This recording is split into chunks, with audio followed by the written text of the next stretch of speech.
Secretary general NCC lieutenant general Gurmeet Pal Singh ji, रक्षा मंत्रालय और एनसीसी के सभी ऑफिशियल्स, समस्त भारत के आए हमारे प्यारे कैडेट्स, देवियों और सज्जनों,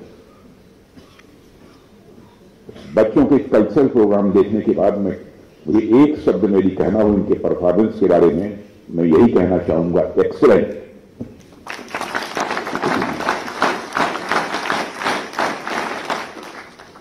और सबसे पहले मैं एनसीसी कैडेट्स द्वारा प्रेजेंट किए गए इस कल्चरल प्रोग्राम के लिए उन्हें यहां बधाई देता हूं। वहीं पर बड़ा होने के कारण मैं अपना आशीर्वाद भी देता हूं। सभी कैडेट्स ने बहुत ही अच्छा प्रेजेंटेशन दिया है। आप सबकी एनर्जी और डेडिकेशन ने मुझे प्रभावित किया है। आज कुछ ही कैडेट्स ने अपने टैलेंट दिखाया है, लेकिन इन कुछ ही बच्चों के परफॉर्मेंस को देखने के बाद मैं कह सकता हूं, यही टैलेंट और यही एनर्जी और डेडिकेशन एनसीसी के सारे कैडेट्स में होगी ही होगी, मेरा पक्का विश्वास है। इसके लिए सभी हमारे एनसीसी के कैडेट्स के बधाई के पात्र हैं।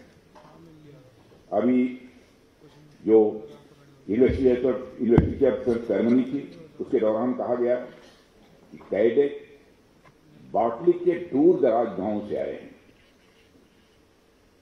मैं समझता हूं किसी का दोष निकालना मेरा उद्देश्य नहीं है। कभी कभी मेरे मुंह से भी ऐसा निकल जाता है। बात मानसिकता की है। हम सबको मिलकर अपनी मानसिकता भी हमको बदलनी होगी, और मैं मान रहा हूं कि बदल भी रही है।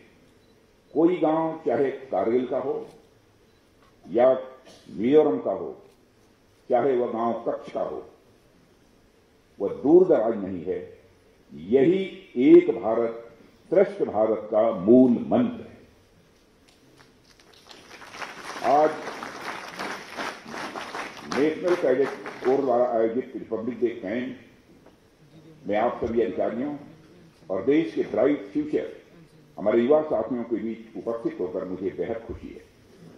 मैं आप सभी अधिकारियों से तो आए दिन मिलता ही रहता हूं, लेकिन साथ ही मेरी कोशिश रहती है मैं समय समय पर एनसीसी कैडेट से भी बातचीत करता रहूं, ऐसा मुझे अवसर मिलता है।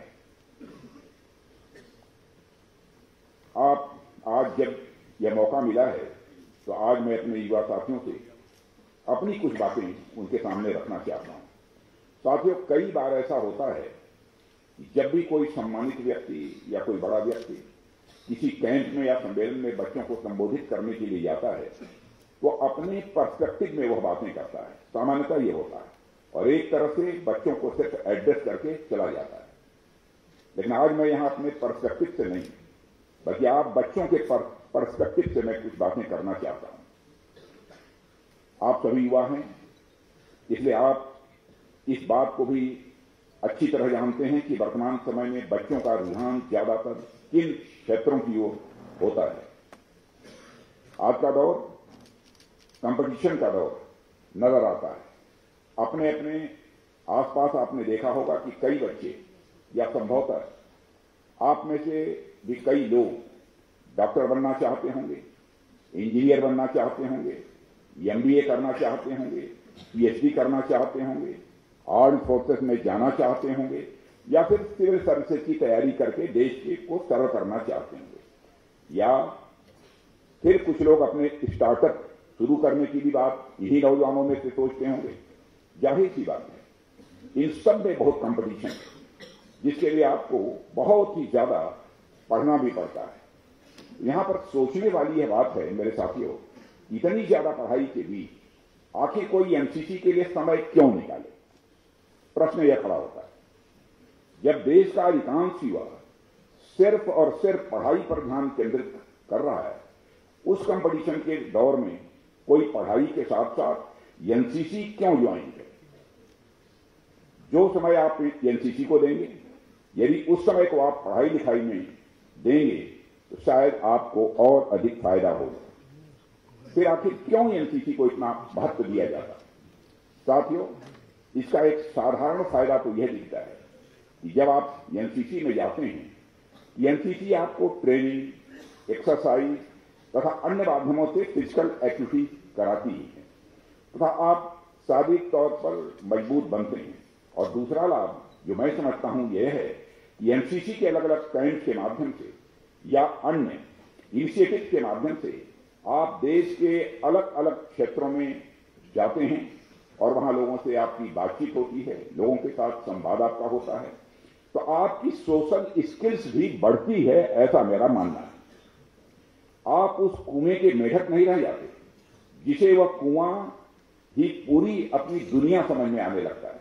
आप अलग अलग भाषा, खान पान तथा वेशभूषा रखने वाले लोगों से बातचीत करते हैं, उनसे मिलते हैं। और इसका एक तीसरा लाभ तो जो मैं समझता हूं वो यह है कि एनसीसी आप युवाओं के अंदर राष्ट्रवाद की भावना को जागृत करता है।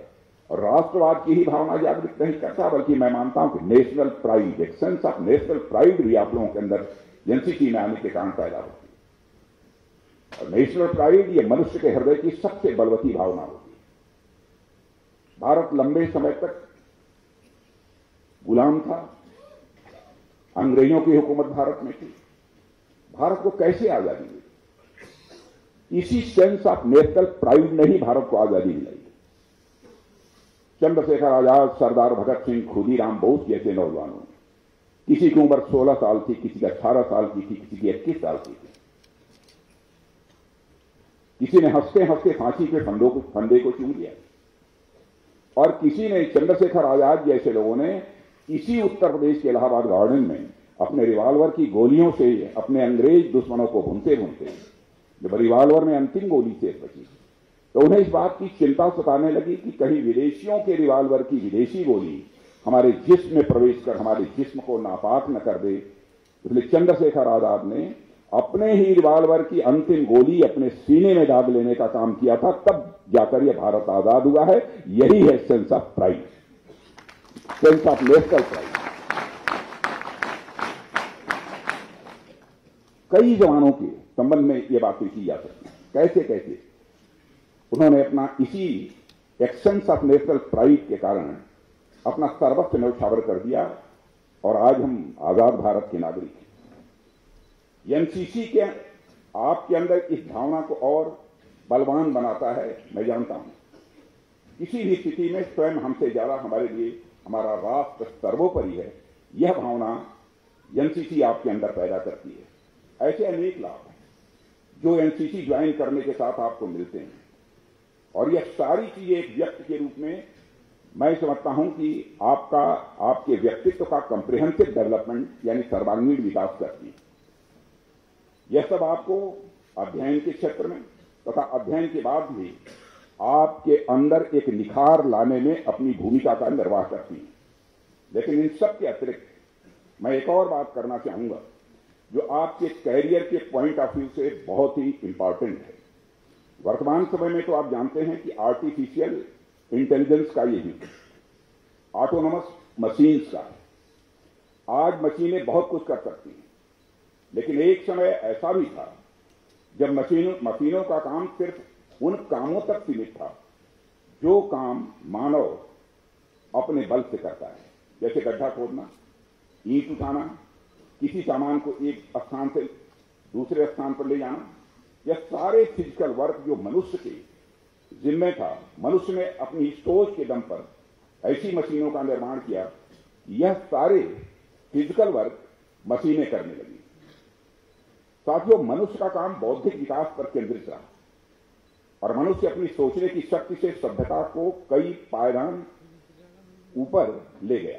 कहने का अर्थ एक दौर ऐसा था कि शरीर का काम मशीनें करती थी और बुद्धि का काम मानव करता था। लेकिन अब जिस तरह से लगातार आर्टिफिशियल इंटेलिजेंस और ऑटोनोमस मशीन्स डेवलप हो रही हैं, इस बात में कोई संदेह नहीं रह गया है कि आने वाले समय में बौद्धिक काम भी मशीनें करेंगी। मानव इस ओर आगे बढ़ चुका है और जल्द ही हमें व्यापक स्तर पर यह सब सारी चीजें स्वाभाविक रूप से देखने को मिलेंगी। लॉजिकल मैथमेटिकल इंटेलिजेंस की वजह से सारे तो नहीं लेकिन कई सारे काम मशीनें कर सकेंगी, ऐसा मेरा मानना है। इसलिए आने वाले समय में लोग उन कामों की ओर ज्यादा अपना अपना कैरियर बनाएंगे जो काम मशीनें नहीं कर सकती। इस पॉइंट ऑफ व्यू से भी हम देखें तो एक ही चीज निकलकर सामने आती है कि कोई मशीन शारीरिक या बौद्धिक हर तरह के काम भले ही कर सकती हो, लेकिन आमतौर पर कोई मशीन क्रिएटिव नहीं हो सकती। यह वही काम करेगी जिस काम का सॉफ्टवेयर उसमें फिट किया गया है या फिर जिस काम के लिए उसे ट्रेन किया गया है। सामान्यतः वह अपनी तरफ से ह्यूमन क्रिएटिविटी जनरेट किसी भी सूरत में नहीं कर सकती। वह मानव की तरह चेतना नहीं जनरेट कर सकती। वह मानव की तरह इंटरपर्सनल स्किल डेवलप नहीं कर सकती है। एक व्यक्ति की खुशी को देखकर तथा एक व्यक्ति के दुख को देखकर जिस प्रकार की भावना मनुष्य में उमड़ती है, एक मशीन के लिए वैसी भावना ला पाना बिल्कुल संभव नहीं है।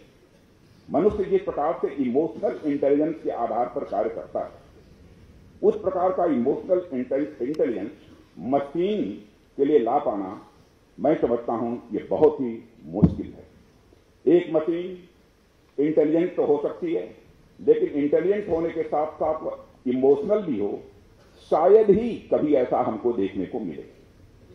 साथियों, आप देखिए कि creativity, interpersonal skill, emotional intelligence और संवेदनशीलता, यह सब वह गुण हैं जो इस मशीनी युग में, इस आर्टिफिशियल इंटेलिजेंस के दौर में भी किसी मनुष्य को रोजगार के लायक बनाएंगे। मान लीजिए कि आप ट्रेन में यात्रा कर रहे हैं और आपने जिस बैग में अपना टिकट रखा हुआ है वो बैग ही गुम हो गया, तो उस समय आप किसी से कैसे बात करेंगे, उससे कैसे इंटरेक्ट करेंगे तथा अपना पक्ष उसके सामने कैसे रखेंगे? यह काम सिर्फ आपकी इंटरपर्सनल स्किल पर ही डिपेंड करता है। यह काम फिलहाल कोई मशीन नहीं कर सकती। साथियों, एनसीसी के माध्यम से जब आप अपने साथी कैडेट से मिलते जुलते हैं, उनसे बातचीत करते हैं, तो इंटरपर्सनल स्किल आपके अंदर डेवलप होती है। एनसीसी के कैंप या इनिशिएटिव के माध्यम से जब आप देश के अलग अलग क्षेत्रों में जाते हैं और अलग अलग लोगों से आप बातचीत करते हैं, तो आपको उन लोगों के सिचुएशन के बारे में भी पता चलता है, वह किस कंडीशन में रह रहे हैं, यह पता चलता है। वह चीजें आपके अंदर सेंसिटिविटी के साथ साथ इमोशनल इंटेलिजेंस को भी बढ़ावा देती हैं। साथियों, मेरा ऐसा मानना है यह सारे स्किल्स जो आपको एनसीसी के माध्यम से मिलते हैं, यह स्किल्स आपकी physical, mental and social wellbeing को इंश्योर करता है। मैं खुद भी एक एनसीसी का कैडेट रह चुका हूं और मैंने यह स्वयं भी अनुभव किया है। और जैसा कि मैंने प्रारंभ में आपसे जिक्र किया कि वर्तमान समय कंपटीशन का समय है, प्रतिस्पर्धा का समय है, और इस कंपटीशन के दौर में आपका सिर्फ पढ़ते रहना ही यह महत्वपूर्ण नहीं है, बल्कि पढ़ाई के साथ साथ आपको फिजिकली, मेंटली और सोशली भी कैपेबल होना ही होगा, क्योंकि तभी आने वाले समय में आप अपनी जनरेशन को अच्छे से लीड कर पाएंगे। मुझे पूरा विश्वास है एनसीसी आपके ओवरऑल डेवलपमेंट में एक बहुत ही महत्वपूर्ण भूमिका निभाएगी। आपके व्यक्तित्व को निखारने में यह एनसीसी सहायक होगी, ऐसा मेरा पक्का विश्वास है। और इसके साथ ही मुझे यह भी विश्वास है कि आप आगे जिस भी फील्ड में जाएंगे, एनसीसी से मिली हुई सीख, एनसीसी से मिली हुई लर्निंग आपके काम आएगी और आप देश के विकास में अपना 100% 100% योगदान कर पाएंगे, ऐसा मेरा पक्का विश्वास है। इसी आशा और विश्वास के साथ मैं आप सभी को भविष्य के लिए ढेर सारी शुभकामनाएं देते हुए यहीं पर अपना निवेदन मैं समाप्त करता हूं। आप सबको बहुत बहुत धन्यवाद। मैं रक्षा मंत्री जी से अनुरोध करती हूँ